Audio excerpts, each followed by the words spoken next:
Radyo Katipunan is now online. See our live feed on facebook.com/Radyo Katipunan. Check out our Instagram and our Twitter at Radyo Katipunan and subscribe to our YouTube channel at Radyo Katipunan FM for more exclusive content.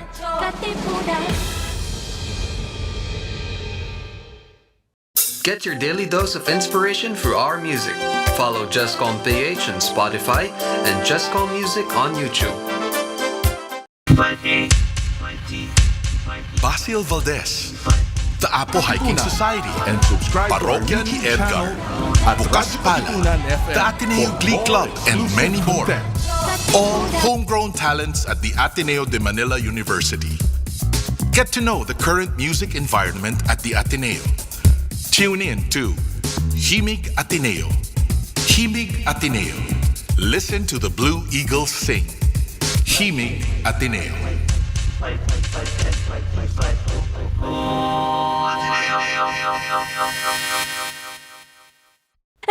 Radyo Katipunan is now online. See our live feed on facebook.com/Radyo Katipunan. Check out our Instagram and our Twitter at Radyo Katipunan and subscribe to our YouTube channel at Radyo Katipunan FM for more exclusive content.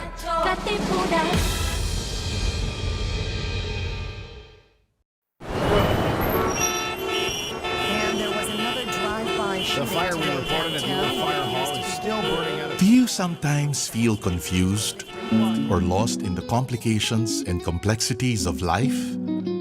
Do you feel drained, listless, or exhausted from the daily burdens and responsibilities? Why not seek our campus ministers on air every Tuesday from 2 to 3 in the afternoon? Listen to our counselors from the Loyola School's Campus Ministry Office as they ground our lives in our faith, in our school's spiritual tradition. Campus Ministers on Air. Be guided, be inspired, be blessed. Listen to our Campus Ministers on Air.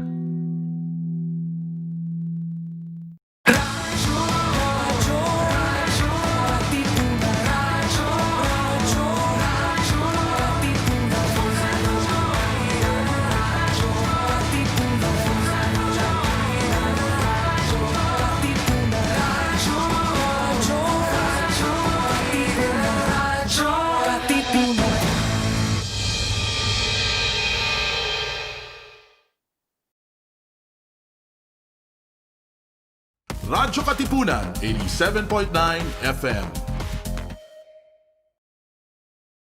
Radyo, radyo, radyo, radyo, radyo, radyo, radyo, Katipunan. Radyo, Katipunan. Radyo, Katipunan. Radyo, radyo, radyo, Katipunan. Radyo, Katipunan. The voice of the Blue Eagle, kami di mapipigil sa pagbabalitang tumpak at tama. Buhay Atenista, sa loob sa labas ng eskwela, ating ibibida lahat ng eskwela. Radyo, radyo, Katipunan. Radyo, radyo, radyo, Katipunan. Radyo, Katipunan. Radyo, Katipunan. Kawal ni Ignacio, Katipunero sugo, todo sa kayod, tulong at tulong. Lipad na Blue Eagle, galing hiding at tigil, blue and white, one big fight. Radyo, radyo, radyo, Katipunan. Radyo, radyo, radyo, Katipunan. Radyo,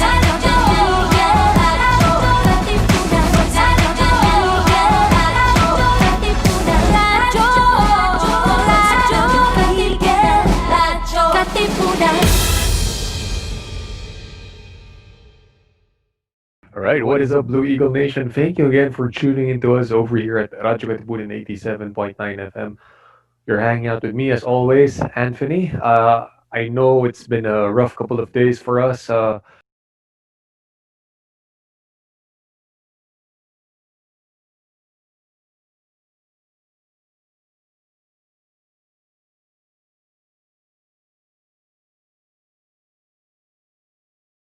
Welcome to The Rundown, where we take you right into the action with the latest sports news, updates, game previews, breakdown, and analysis in, around, across, and beyond the Ateneo. And now, let's get ready to run down!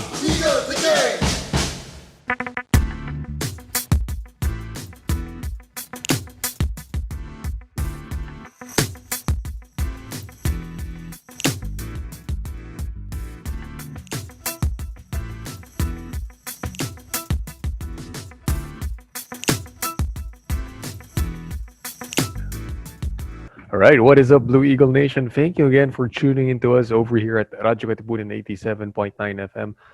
You're hanging out with me as always, Anthony. I know it's been a rough couple of days for us. I hope everyone in the Ateneo community is safe and sound, and I hope your families are doing okay.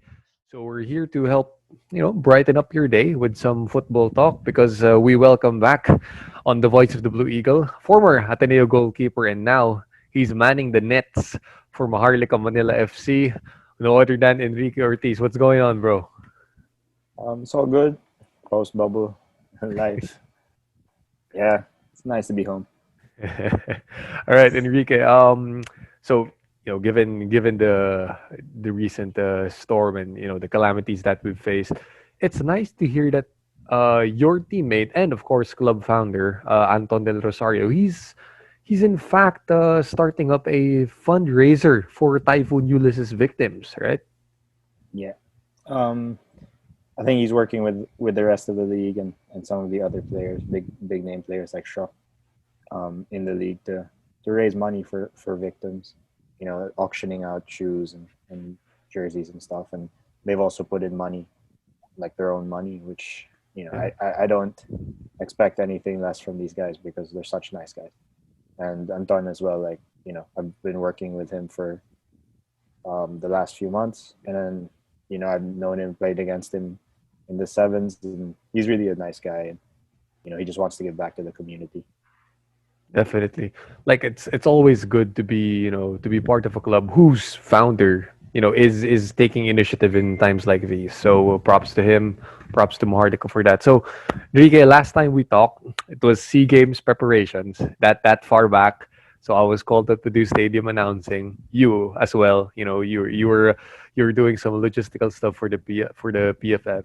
And I remember you were recalling your experiences, trying out for several clubs, playing here and there. And then, okay, here comes former Azcal, Anton Del Rosario.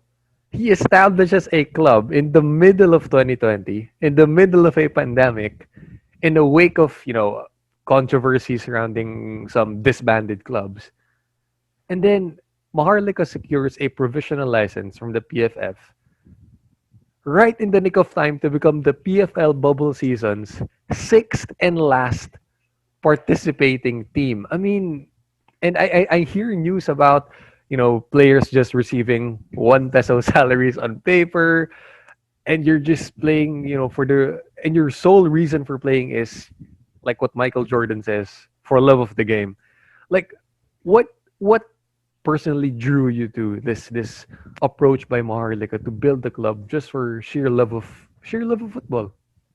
I think part of it was Anton actually, this whole Maharlika thing started out in the sevens, and the sevens was a league that I was really happy to be part of because it was really just for the love of the game, and that I think when you play at the highest level, sometimes people forget that, love, because you have to think about money and you have to think about your reputation as a whole. Yeah.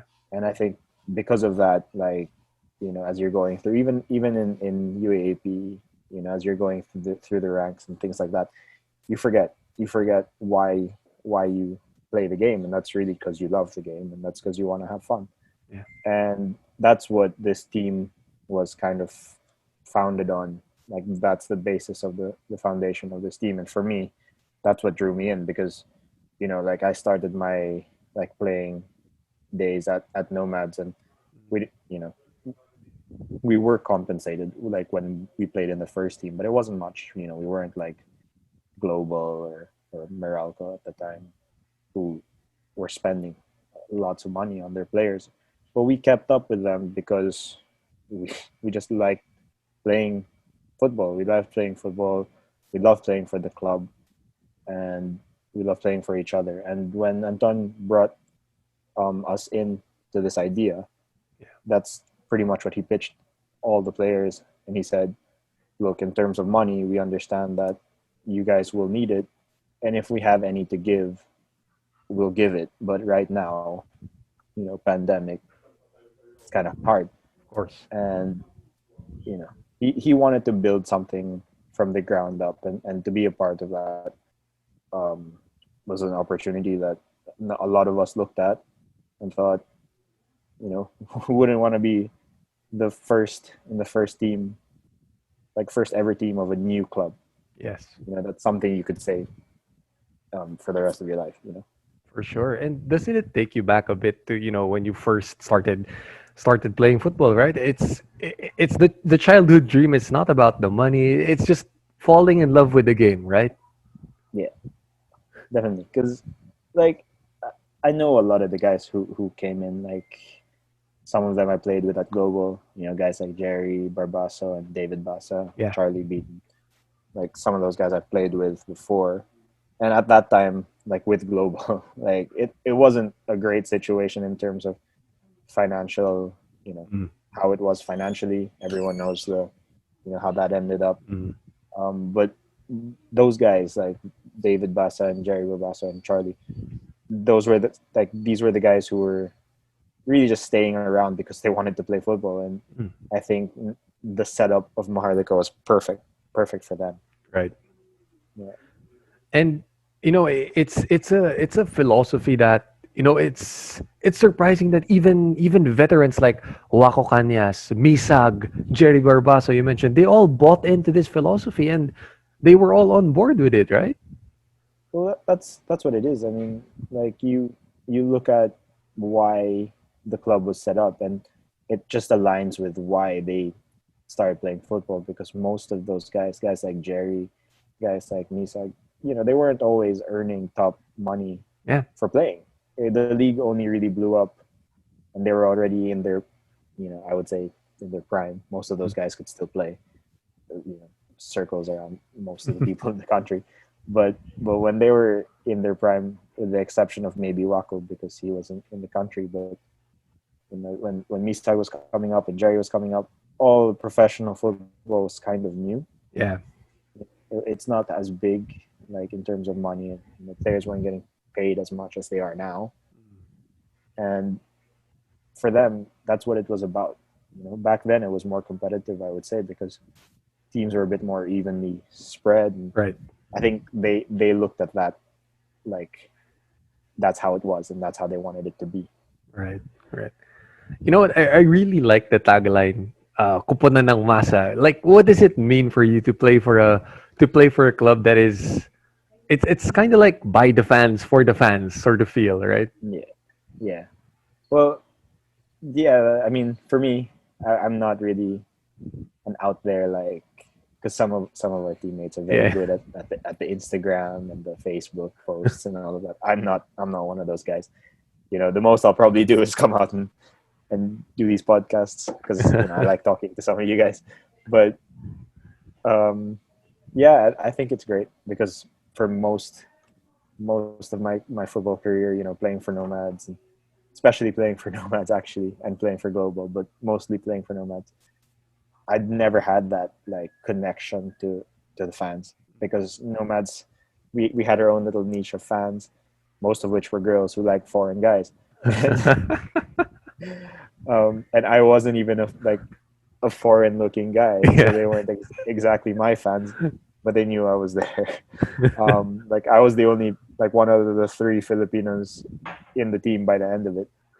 And yeah, it's nice to be more involved in the football community. Sure. As compared to before. Not that Nomads wasn't, but I think it wasn't a priority for the club, for Nomads as a club, because we had our own community being the club itself. We had our own sport. But what Maharlika is trying to do now is trying to involve the football community as a whole. Yes. And that's something I feel other clubs and all the clubs actually should take note of.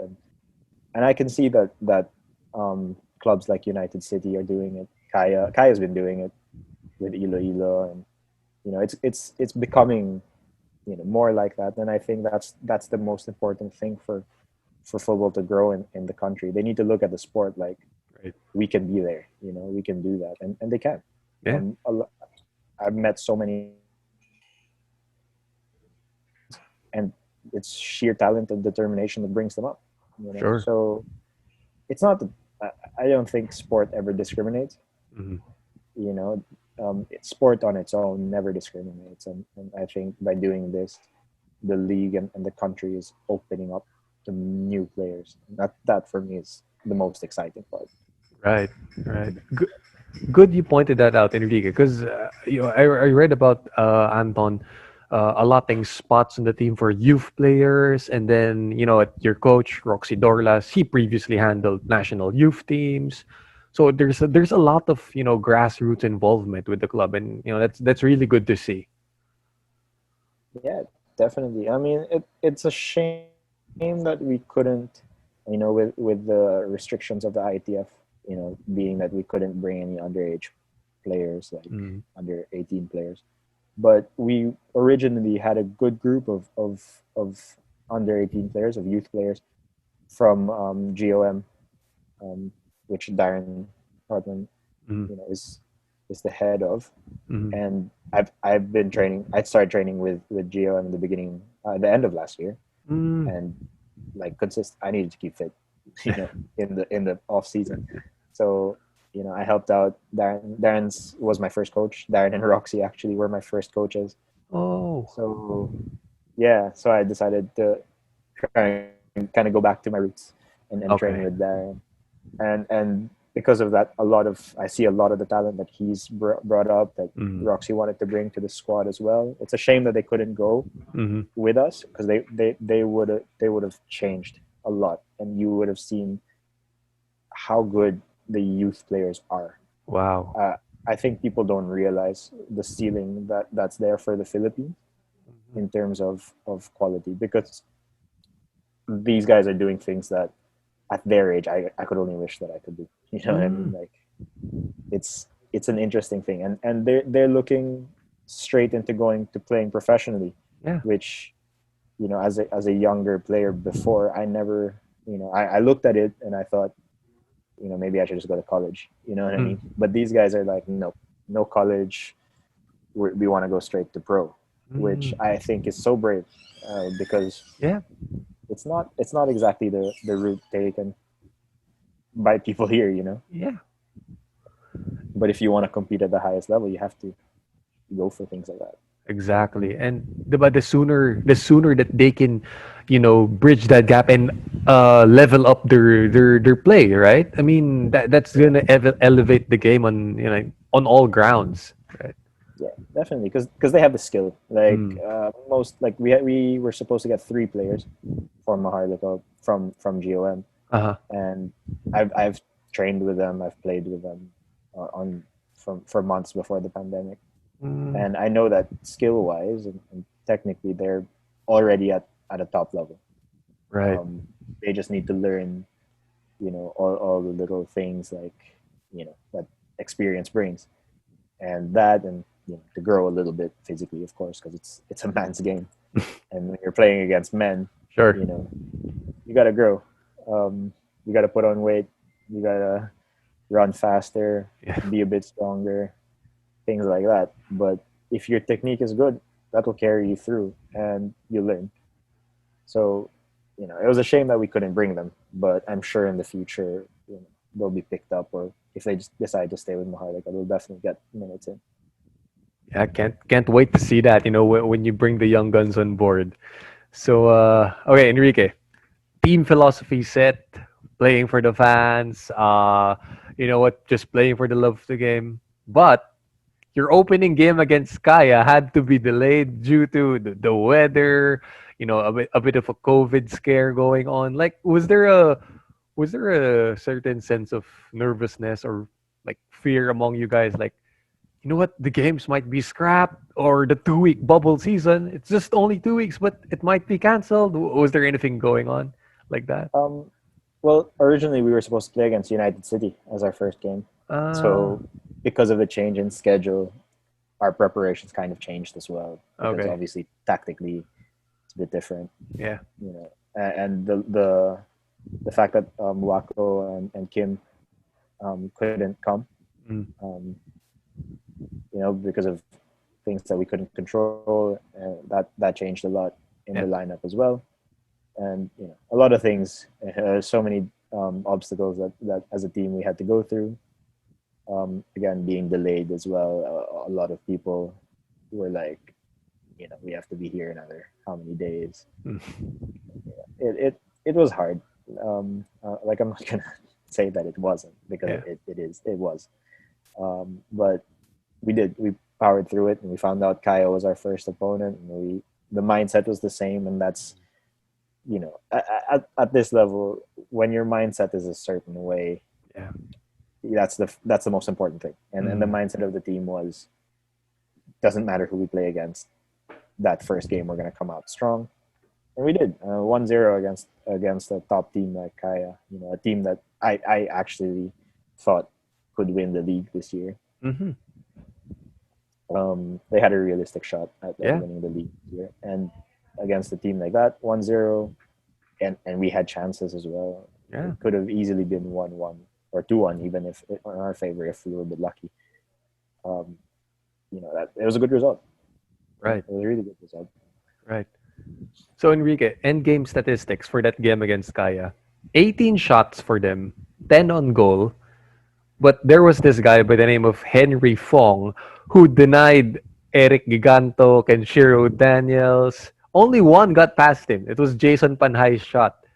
But like, as a fellow keeper, what do you most admire about, Fong just rising up to the occasion? First game, he was coming out to play. Well, for me, it's a bit funny, because people don't know the like, if you're not a keeper, your understanding of, plus the frustration as well, I would say, of being in that position, because for me, most of my time in Ateneo, I was backup. Mm. Last year with Global, I got most of the season I played. I got injured as well, but things like that happen. And this year I was hoping to get to finally solidify my starting position. Personally, that was my goal. Yeah. Obviously that didn't happen, but if there was someone that I would have brought in to do that instead of me, it would have been him, because he's so good. And not for the reasons that people think, because people think that keeping is all about these fast reflexes and Yeah. things like that. Because for me, that's not what makes him good. What makes him good is that his experience. He just knew where the ball was going to be Mm. before it was going to be there. You know what I mean? Mm. So he never had to react to anything, because he was already there. Right. And that for me is like the opposite of how I play, because for me, I'm about the quick reflexes and all of that. Yeah. Being a smaller keeper, for me, it's more about agility and fast reflexes. Wherein for him, it was about being in the right place at the right time and making the right decision. So Mhm. to see that and to train with him, because I had trained with him a few times, trying out for Green Archers and things like that. Mm. I knew him. I knew what he was about. But to be able to be with someone of that quality and that caliber every day, and to kind of pick things up from him, it was a good learning experience for me. Right. And obviously I was a bit frustrated that I didn't get more minutes in.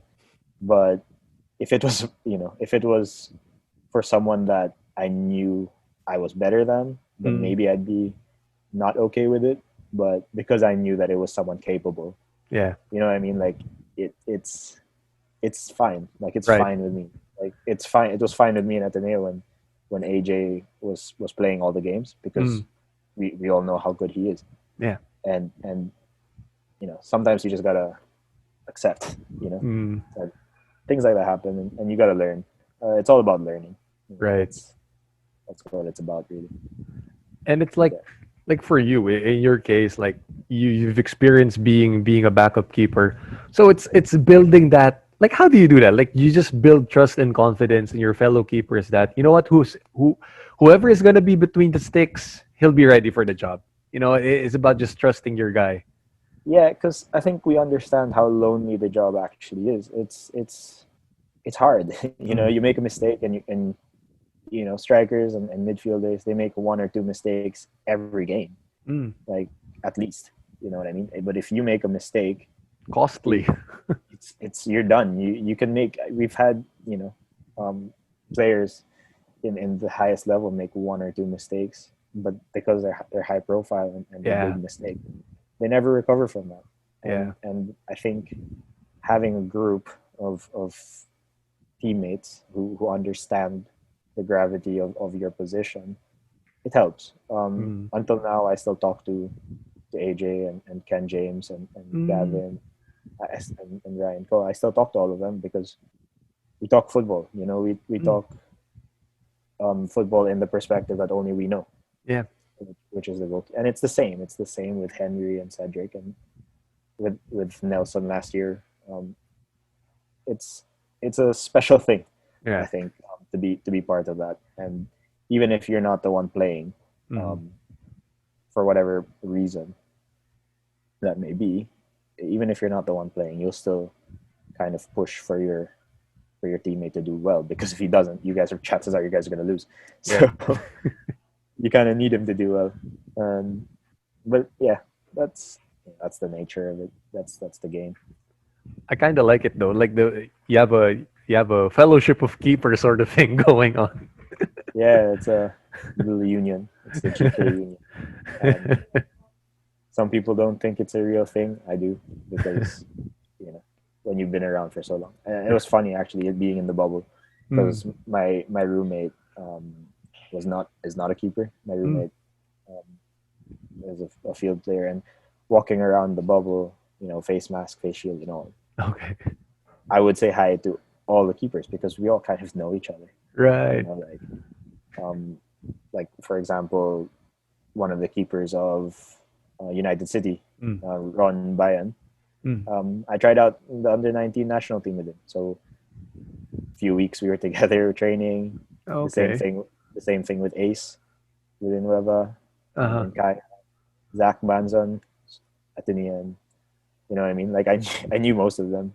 Dini Watara is someone I trained with um, from time to time. So I would be walking around the bubble while they're doing their own things as well. And I see them and I say hi. And my roommate was like, "How do you know all these people?" And I just we're goalkeepers. We all kind of know each other. It's a good thing. There's a goalkeeper society going on in the bubble. Uh, That's Definitely. nice. All right. So Enrique, okay, against Kaya, you dropped it, but here comes the big win now. You're down at the half against Stallion Laguna. And then Jeremy Feuer just drills in a pass coming from Charlie Beaton, 75th minute, I think. And that goal that just summed up this complete change in complexion of the match in the whole second half. Like, take me to that moment. What was it like celebrating that first win ever of Maharlika?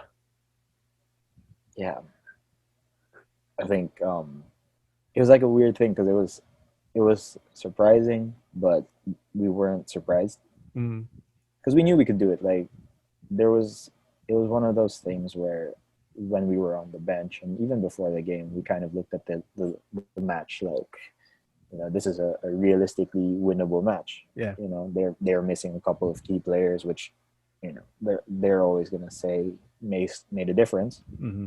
and it probably did. But they were a good team anyway.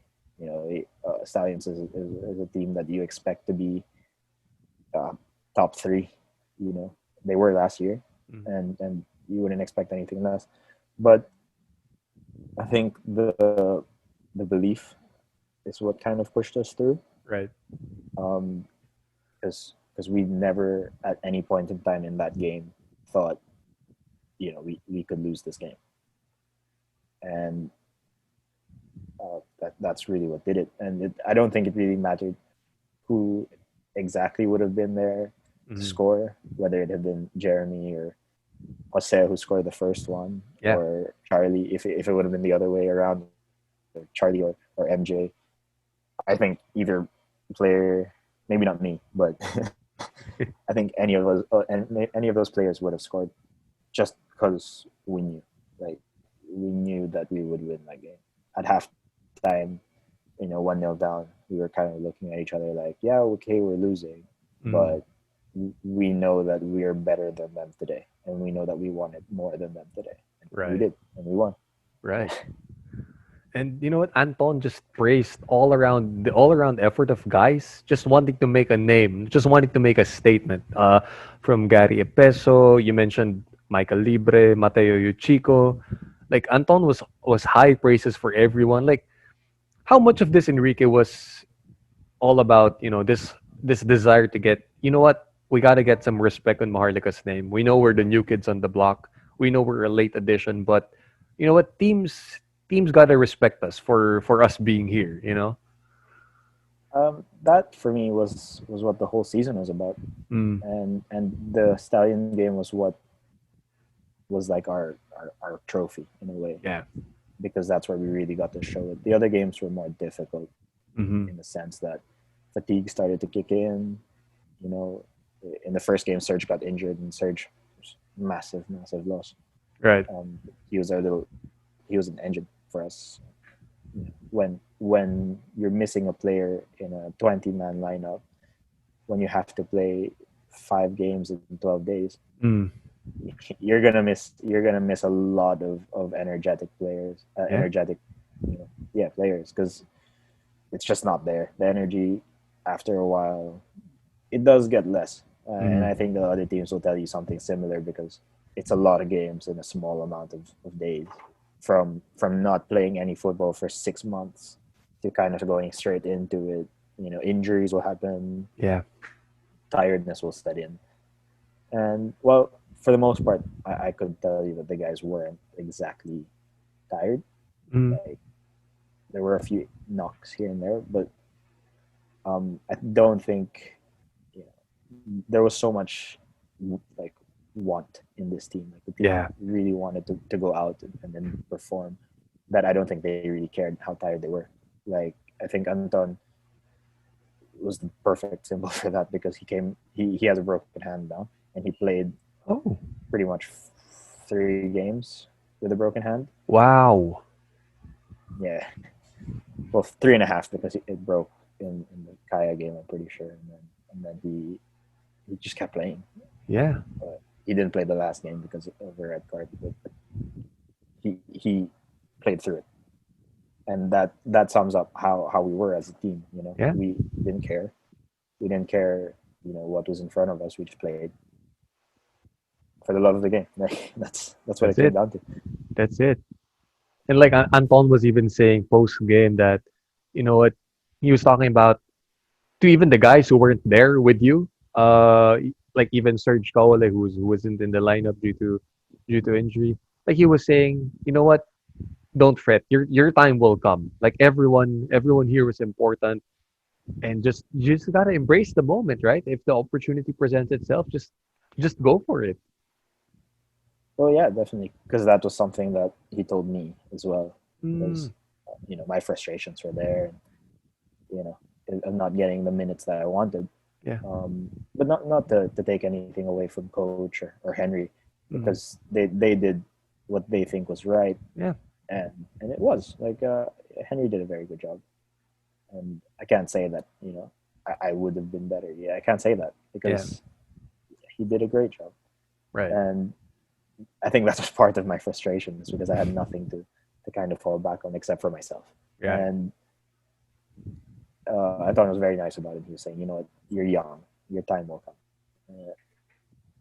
And that was what, his message was to most of the guys even the guys who didn't come with us to the bubble, because, obviously we had about 20 plus definitely more than what we had in the bubble by easily five to six players, and they couldn't come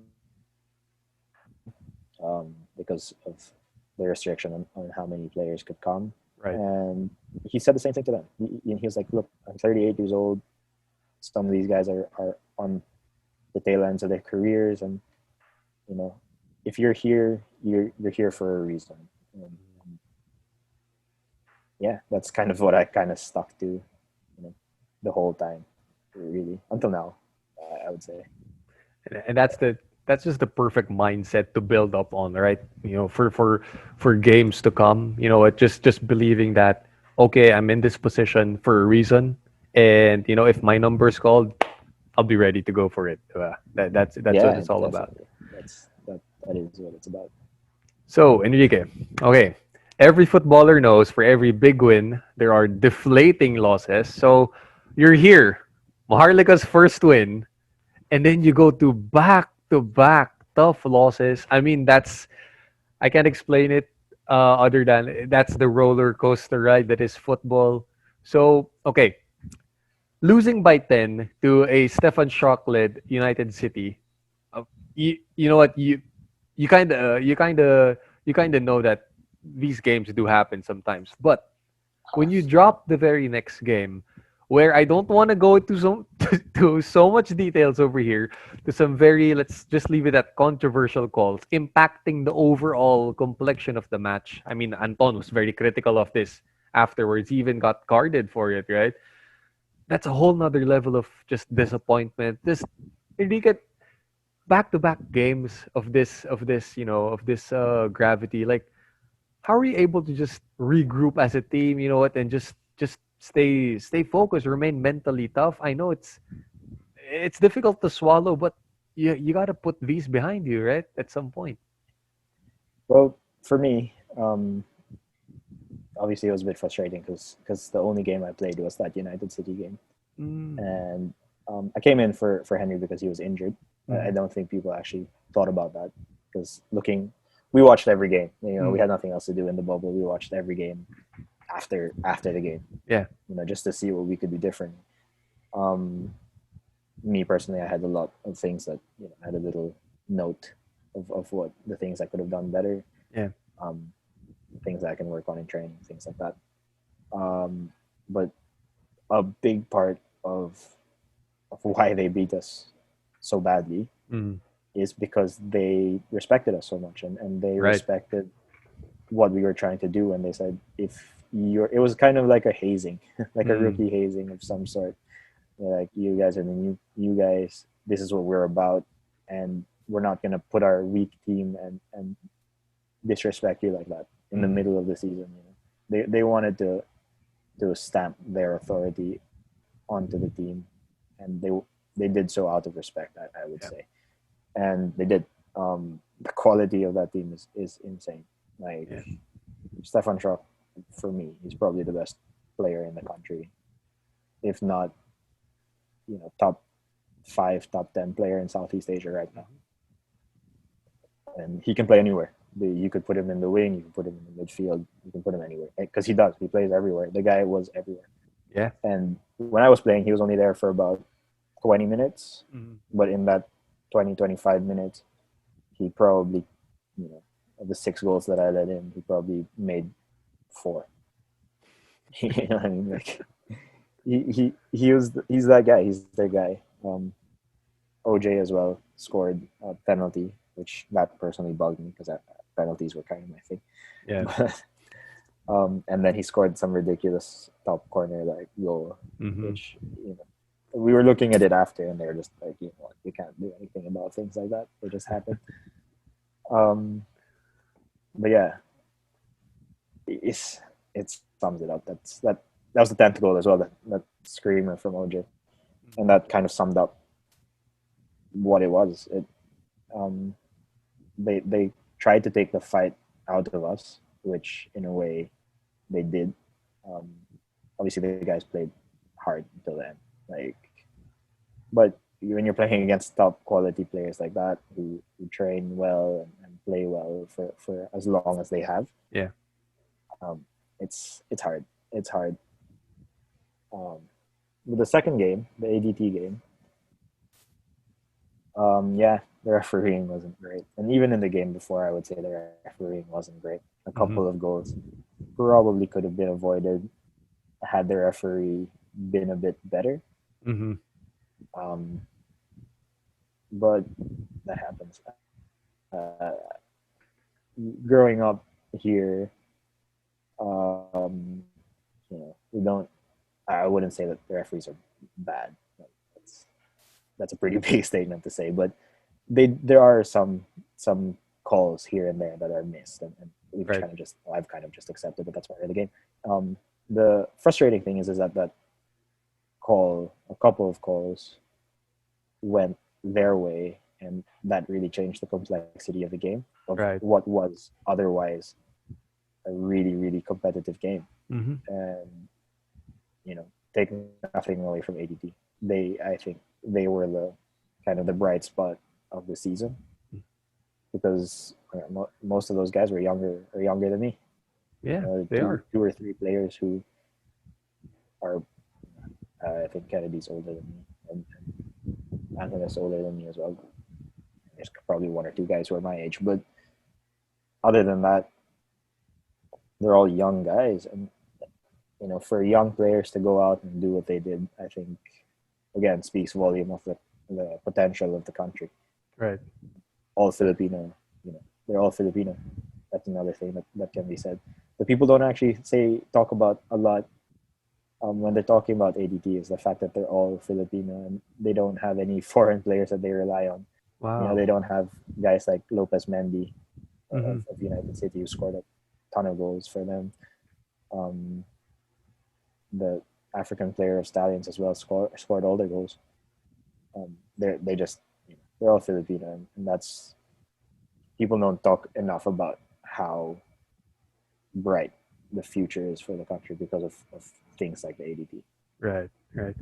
And I like how you mentioned there was this sort of mutual respect between, the Schrock-led United City. Just they didn't want to, drop down their level of play just to, make it a easy peasy sort of match. They took it seriously, and I mean that's the only way to get better. When opponents of that quality and caliber take these matches very seriously, they take it as if, they're it was a championship game. Then I mean that's how other teams get better as well, right? I mean there's no sugar coating of play. There's no we're trying to keep it easy for others. I mean, you want teams to keep on playing the right way, right? At their best. Anton summed it up after the game and the day after. He summed it up really, really well. And he was just like, if you want to be part of the best, you have to play against the best. Yeah. And they were the best. And it wasn't just that. When you play against guys at that level, even if you lose, 10-0, I've been part of a game with Nomads where we lost 16-0. Oh man. But back in the UFL days. Uh-huh. But even then, you just have to look at it like, this is where I am. This is where I am now. And if I want to be at their level, these are the things I have to improve on. Mhm. So it's tough. It was a tough loss. I was very, very salty after. I couldn't be, people couldn't really talk to me for the rest of that day and the morning after. But at the end of the day, you kind of just have to look at it for the mistakes that you make. Yeah. It's a learning experience, and even the mistakes, even if you didn't make any mistakes or things that you could have just improved on in general, or things that you see the other team do, Yeah. that you kind of look at okay, I don't do that, and I need to do that if I want to be at their level. So it's like being given a book, it's kind of like being given a manual on how to do things. Well, it's a tough pill to swallow, but there's some good out of it. Right. There's no total loss, total defeat, only opportunities to learn. So, okay, Enrique, final game. I know Minjola, they broke their own losing streak, unfortunately, at Maharlika's expense. But okay, like when I texted you about this, about how okay, there's an opportunity to learn, and then you mentioned to me, you know what, Maharlika's looking to go back to the drawing board for next season. What are you personally most looking forward to for the next season of the PFL? Hopefully, a more expanded season, not just 2 weeks inside the bubble, but when things do finally get back to normal. Well, for me, it's always about growing. Personally, my goals never change. I want to play as many games as I can, experience as many competitive games as I can while I still can. Yeah. Obviously, um, you grow. Times are fast. Like time flies. It really does. Like it's already November of 2020. This year came by really quick, and Yeah. and we're just getting older. So you want to take advantage of the time that you have, and yeah, that's for me. That's what it's about. And for the team, I think the team has that general mindset of just to take advantage of the players that we have while we have them. Guys like Jerry, guys like David, even Anton. I don't know if Anton will play football until he can't anymore. He's not a young guy, but he still plays like it. So, I think he'll play for as long as he can. But for us as a whole, I think this season was more for kind of looking at where we are, like as a club, Mhm. and then giving ourselves something to build on. Which the last game against Manila was disappointing. I think it was a very like technical. I think it was Mhm. a bit on the tactical aspect where they kind of edged us Mhm. because they came out and they wanted to play counter-attacking football, and they successfully did so. Yeah. Well, this is the only game I think where we had like most of the possession. Okay. We held the ball really well, which is something that we wanted to do. We worked on in training. But sometimes that just happens. Breaks of the game, things like Yeah. that. The first goal in particular, like got caught off a bit, hit the post, hit the Mm. crossbar, I think, and went in. That's just unlucky, and I think that's something that was also missing with us. That little bit of luck sometimes, Mm. which I wouldn't say you need, but it wouldn't hurt. It wouldn't hurt to have it. And we were kind of lacking that little bit of luck, which fair enough. It's something that we can build on. There's so many pieces in this team that it's just good. Like guys like MJ, guys like um, Chris Lawless, who we recently converted from striker to center back, Okay. and he could do it. You know what I mean? He was my roommate as well, so we were talking a lot about it. And he was really like, is this a good idea or not? And then when it came to the time that he got to play, Mm. he did really well, and he's a young guy as well. And it's similar to the whole Harvey thing where he plays left back and Right. things like that. Yeah. And to be fair, he learned quite a bit. I think Harvey playing at the back taught him a lot of things that because you play different positions, you learn different perspectives. Sure. You know what I mean? Like, so, there's so many pieces to this team that are only going up and only improving. And I think in a longer, like 20 plus game season, Mm. I think we could actually finish in an AFC slot Wow. over time. Yeah, That's I think exciting. I think it's a possibility. That's exciting. Hopefully, Enrique, by next season, the grass might be greener for Maharlika. Hopefully, that luck will be there. For Anton, you know what? The dude played with a broken hand. So, I mean, he's pushing 40 with a broken hand. He still plays. You know what? I don't know, give it until 45 or 50. He might be still there. For you, you know what? Don't worry. You're still a young gun. you got Yeah. you got lots of years ahead of you. But okay, Enrique, before we wrap things up over here, any shout outs, any greetings that you want to give to Maharlika or your Ateneo Wolfpack boys back home? The floor is yours. Yeah, I'll just say hi to, first of all, the Ateneo boys. Obviously, Radio Katipunan. Gotta say hi to the Ateneo boys. Of course. Hopefully, we get to see them playing in UAP. There are a few new players who I was excited to see Mhm. in this these UAP seasons. Hopefully, we get to see that soon. Um, I think everyone who's a fan of sport just wants to watch sport. Oh yeah. The hardest thing about the whole pandemic was not having anything to watch and just watching a whole bunch of replays. Right. That was the hardest thing. Like Yeah. all players are fans first, and I think that's what was hard for most of us, was just not having that in general. Just overkilling the hours in FIFA wasn't enough. Damn right. But yeah, so yeah, I just want to say hi to those guys because I know they're doing all their Zoom sessions and things like that. Okay. They're preparing. Obviously, I also want to shout out to the Maharlika boys. There's nothing that can be said about these guys that hasn't been said already. The commitment and just the sheer will to play from these guys. It was an honor to be part of that.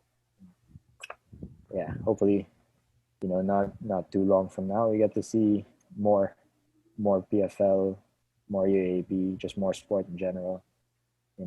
Because even in the bubble we were watching the PBA as well from time to time. Just giving that bubble to bubble support. Yeah. Okay. But yeah, that's generally for the future. Yeah. I just wish that more sports would start up again. That would be my wish too. And of course, Enrique, enjoy your post-bubble life. Hope to catch up with you again soon. Again, from my end, I'm always happy to, show some love to our Ateneo Football Blue Eagles. And of course, show some love and share the spotlight to Maharlika FC. So, Enrique, thank you so much for your time this morning. Goodbye, one big fight. And before I forget, sugod Maharlika. Right, man. Take care. You too. Peace.